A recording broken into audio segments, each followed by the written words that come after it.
এই শোনো, আমার না তোমাকে খুব ভালো লাগে।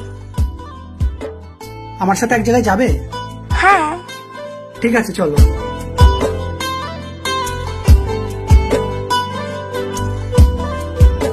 এই দেখো, এটা আমার বাড়ি।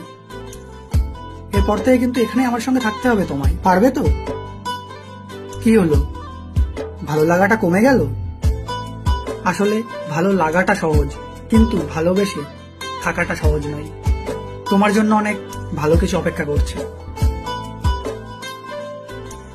আমরা ভালো লাগা দিয়ে ভালোবাসাকে বিচার করি। ভালো লাগতেই পারে, কিন্তু ভালোবেসে সেই জায়গাটায় থাকা সহজ নয়। কেন যে তোর মনের মতো হইতে পারলাম না, কত ভালোবাসি তোরে কইতে পারলাম। কোনো জিনিসকে ভালো লাগলে সেটাকে ভালোবাসা অবশ্যই যায়, কিন্তু কোনো জিনিসকে ভালোবাসলে সেই জিনিসটা যতই খারাপ হোক না কেন সেটাকে ভালো লেগেই যায়। তাই ভালো লাগা থাকলেও ভালোবাসা সবসময় নাও থাকতে পারে, কিন্তু ভালোবাসা থাকলে ভালো লাগা সবসময় সারা জীবন থেকে যাবে।